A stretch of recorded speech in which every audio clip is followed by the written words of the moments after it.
What's going on, my pretty pandas? It's your huggable hipster here, and welcome back to today's Gamer Talk, where we are going to talk about some very interesting topics. We're going to be talking about a gaming trend that has been happening for the past 10, almost 20 years now, and we're going to talk about 3 things that you might not have noticed in the game, The Evil Within. So to start off, we're going to talk about today's gaming trend, and it is zombos. Household name of the zombies that everybody knows and love, that we want to cuddle with, and not so much get eaten by, because then that would be bad. Zombies have been a household name ever since the late 80s with movies, comic books, and they reached their peak whenever they hit into the gaming market, whenever Resident Evil came out. And actually it was a little bit before that with a game called Sweet Home. Now you guys have heard me talk about this game. It was a game that Shinji Mikami made in the late 1980s. I think around 85, 86 it was created, and it was not released in America because it was considered too graphic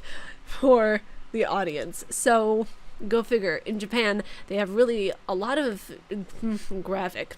I mean, if you would call philosophical and psychological horror graphic. I mean, to some it is, I can understand that, but for me, bring on the graphic. Now, I don't see graphic as, ooh, boobies. I see graphic more or less as something that is mentally kind of like stripping the person nude, so to speak. I know that sounds weird, but bear with me here. What I mean by mentally graphic is you are literally taking a game like The Evil Within, Resident Evil, and you are putting the person in a survival horror situation where they have no choices but to run, hide, survive, whatever the case may be, and you're actually planting a story subconsciously into the person while they are playing said game. Because you're not actually asking the person to be corrupted in the way that they are. Like, it's not all sunshine and kitties and rainbows. You are more or less having the person be subjected to this. But then again, the person did choose to play the game, so you have to wonder. Bit of 50-50 here. With a lot of the zombie characters that have been in video games for the past, I will say safely, 10 years right now, they have portrayed either this slow pace or this incredibly fast pace to them. Here's why. Zombies are considered stupid, dull, boring. In mythological lore, the only way that you could actually kill a zombie was to put salt in his soup, and that was ever since the 1920s. In the lore, the only way you could be turned into a zombie is to be killed, to feed from a pufferfish, actually like the gills of a pufferfish, because in Africa, they actually use the gills and kind of like the liquid, I don't know what it's called, the substance from a pufferfish, to put the person into a coma. They bury them, and then they kind of rise up from the dead. The only way that the entire transaction, to say the least, is completed and they are fully a zombie is they take them by the previous house that they once lived in. They have to go by their home, and I know it's a very strange thing, but bear with me on this idea. They have to walk past their home to witness the memories that they had in their previous life so they can move on to their next. The creepy thing about this kind of logic is that they are erasing the memories of their past life, of who they were, to turn into this creature that feeds off of the living. Kind of puts into perspective, cherish what you have while you have it, or you turn into a flesh-eating monster. I'm just joking.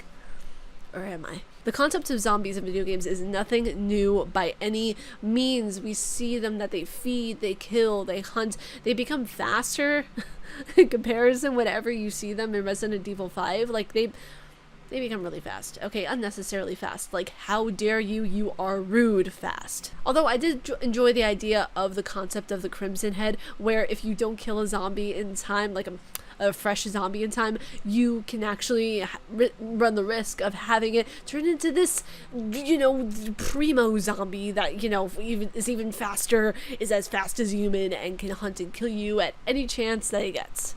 So yeah, the idea of the zombie, really awesome. I feel like the idea is starting to fade out a lot of the time now because people are starting to get sick of the whole concept of zombies. I think we're leaning more towards evil human beings and that's going to be the new trend, is just evil human beings. I know that vampires were an idea for not that long of a time, maybe 5 years. I know Blood Rain was a very hot topic back in the day, but you don't see too many vampire games. I feel like now with the newest game, Vampire, which I will be playing, by the way, it's on my list and I'm very excited to play that game.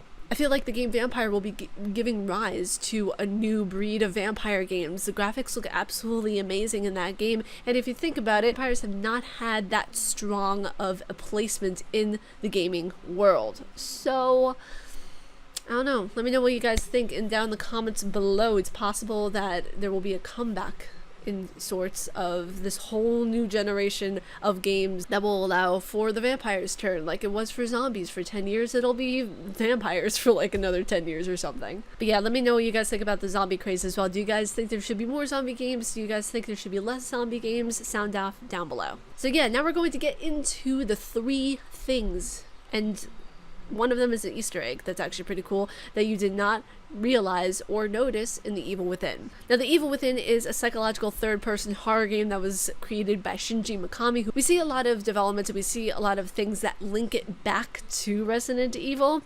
One example being the famous zombie head turn. Once I saw that zombie head turn for the first time, I was like, Mikami. Now also Mikami decided to put in another Easter egg that is actually from Resident Evil as well. Whenever you get up to the part where you are about to head into the mansion in The Evil Within, Sebastian states, "I've never been here before, but..." You can clearly tell in the mansion from The Evil Within and in the mansion from Resident Evil, they look extraordinarily similar. Inspiration taken from the first Evil Within game? I think so. Now this third one I thought was really interesting. I actually found this on the YouTube. Now the third one I found really interesting, and I came across it both on YouTube and when I was replaying the entire game of The Evil Within, which yes, if I'm buying a game, I will most likely replay it to get all the achievements and all the points and unlock more goodies and all that fun stuff. Which I feel like if you're spending as much money as you are in a video game, especially one to The Evil Within's caliber, you should definitely play it a few times to get your money's worth. Now in this one, whenever you are again about to head into the mansion, take your sniper rifle and point it up at one of the windows of the Victoriano estate. There is a mystery character that looks an awful lot like Henry Townsend from Silent Hill 4. And if you guys look really closely, like zoom in your sniper rifle into the window whenever you are just about to go in there, like a couple of like steps back, and you zoom into the window and you look at the window, definitely Henry Townsend or maybe Alan Wake. Either way, I think it's a strong indication of how Mikami was influenced by Silent Hill, because Silent Hill came out before Resident Evil did. It was really the first in its kind of psychological horror. Silent Hill is a staple in the gaming community, and I feel like there's a lot of inspiration that is taken from that and that is put into both Resident Evil and The Evil Within. So if you guys like this video, you like my face and what I do, please be sure to subscribe, and if you guys have any ideas for what kind of gaming trends you want to see me talk about, be sure to sound off down in the comments below. I would love to hear from you guys. Turn on those notifications because I make videos every weekday at 10 a.m. EST. Stay casually nerdy, you guys, and I will talk to you all in the next video. Peace.